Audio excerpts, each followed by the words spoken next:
Uh-oh. I think I have technology issues this morning, guys. Hang on.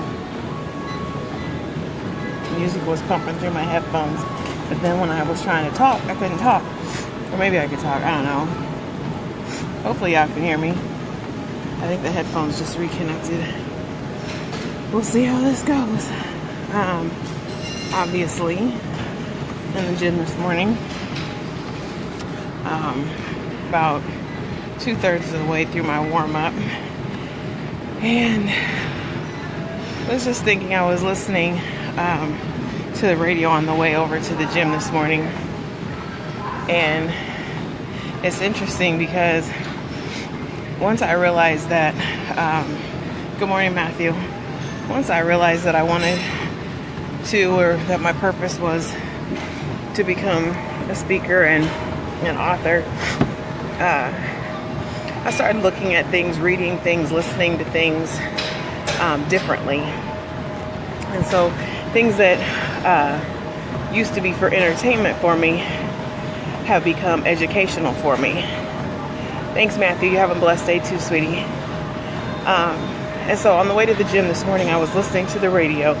And like I said, things that used to be entertainment, before I became a professional speaker, before I became a domestic violence champion, before I became an author, would just be something that was entertainment. I'd hear it, listen to it, and move on. Hey, Sissy, good morning. Thank you. So this morning I was on there, and they had this program on the radio called The Morning Mess, right? Morning, Len. And so I was listening to The Morning Mess on the way to the gym. Basically, I guess the premise, I don't know that I've ever really heard the show, or maybe y'all might be familiar with it. The premise is the radio host calls up and calls the person who is suspected of cheating, right? And they offer them this weekend getaway or whatever. Or maybe this isn't how it always is. I don't know. This is what it was this morning. So the radio host calls up this guy and offers him a morning getaway, kind of like a honeymoon package, something of the sort, and it's completely free of charge. They say that all they have to do is, good morning, Mello, good morning, Air Jamal. All you have to do is write a review after you stay of this magnificent resort. So they call dude, and his chick is on the phone, like she's put the radio station up to making this call.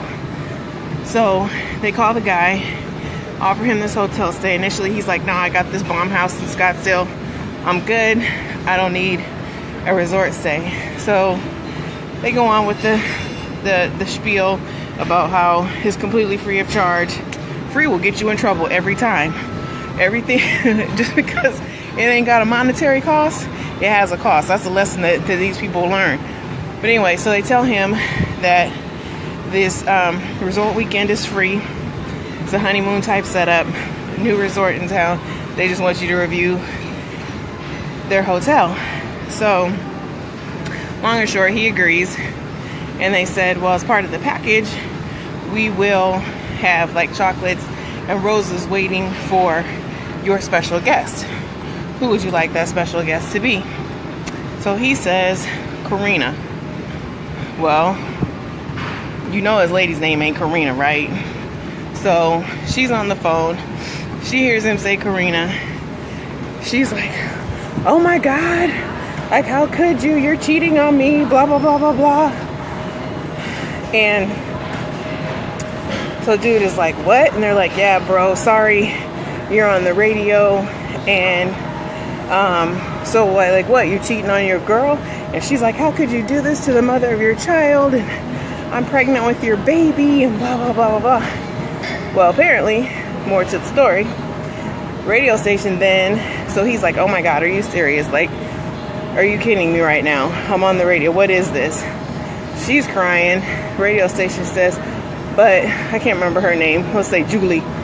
You haven't exactly been honest either. And so they're like, so does he know that you're not pregnant?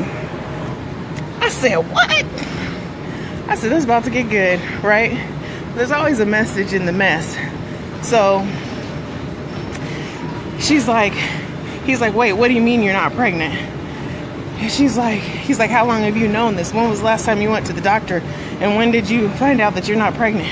And she's been apparently going, good morning, JoJo. Good morning, Danielle.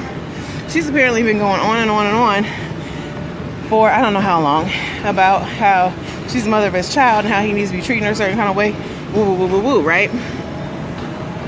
So he says, see, that's why I was cheating on you. Wait.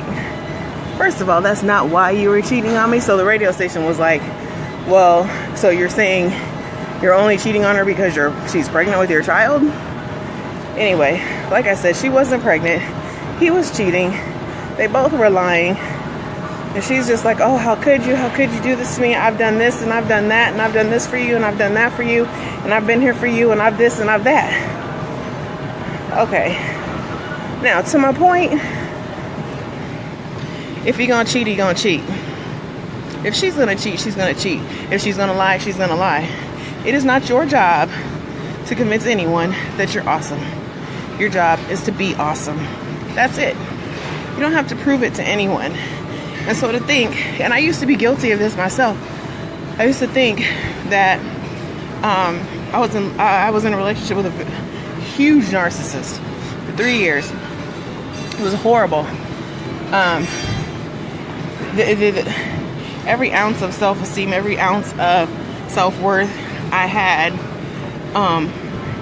he found a way to take that from me, was what I thought. What I realized was I gave that power to him. I gave that power to him. And I thought that I could convince him. I thought I could love him enough for both of us. I thought that what I did mattered. It doesn't. What you do matters to you. Who you are matters to you. The character that you conduct yourself with matters to you. Your job is to be awesome, not to convince people that you're awesome. And while the radio program was funny, it was sad at the same time because, like, I've been in her shoes several times. Now, I ain't never lied about being pregnant.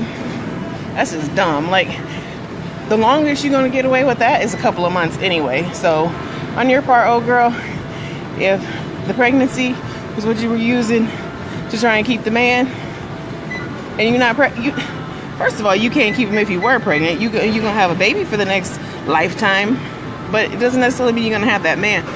So, that whole lie and that whole premise and that whole thought process is skewed, and it told me when I'm listening to this that she's got far greater problems than this relationship. And what saddened me further was the fact that on the radio DJ, now mind you, they're there for entertainment. They're not there to counsel or to lift you up or to enhance your self-esteem in any way. But they did tell her, you know, she's still boo-hooing and woo-woo-woo. Dude done hung up. He was like, look, I'm done. I'm done with you. I'm done with the relationship. It's over. Well, she was lying about being pregnant. He was cheating with another chick named Karina. It was over a long time ago. This phone call was just a catalyst and gave you the opportunity to speak on it. Congratulations, fella. Go on your way. Meanwhile, she's still on the phone. She's crying. Girl, what you crying for? Now, you lied to this man about being pregnant, which tells me that you knew that relationship wasn't about nothing. The relationship was on the rocks. That lying about being pregnant is like the master of all deceptions. That's like those companies out here making hundreds of thousands of dollars on fake ultrasounds and fake pregnancy tests, and what? Sooner or later there ain't gonna be no baby. So the jig is up at some point. So these attempts at desperation, like I said, before I became a speaker, before I became a strategist with other people to help women. Workout summary. Okay, before I found my purpose, let's just say that stuff was entertainment for me.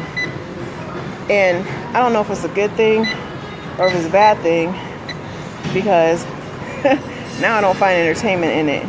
I mean, I did, but I heard this lady's story, and what I heard in her story was her trying to convince somebody she was worth something that she in her core doesn't feel like she is. She wanted to prove to him through having his child that she was worthy of a relationship. Sweetheart,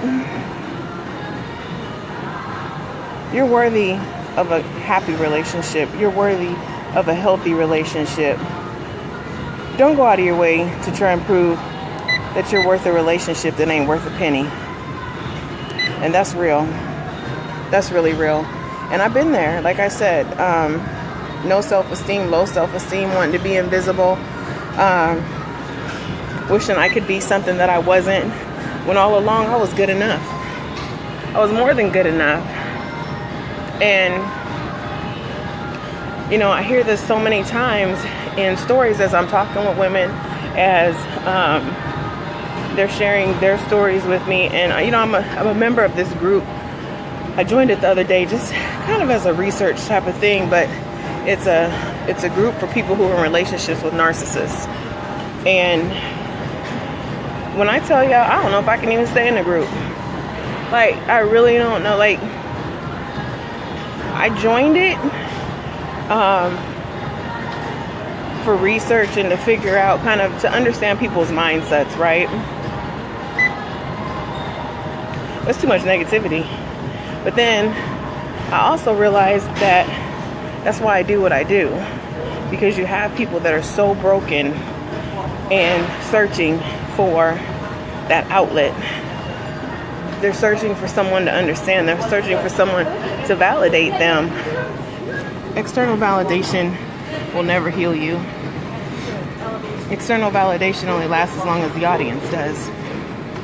And I learned that from personal experience as well. So, like I said, the radio program this morning was funny, but at the same time it was sad.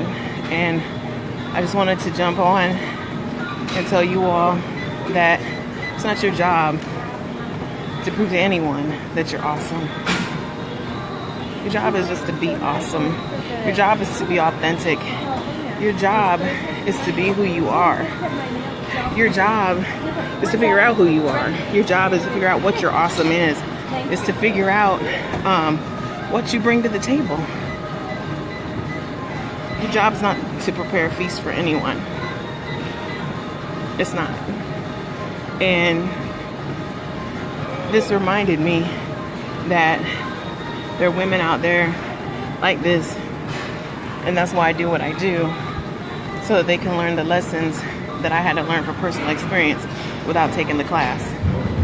And, you know, I don't know that lady on the radio this morning. I don't remember her name, but I remember her story.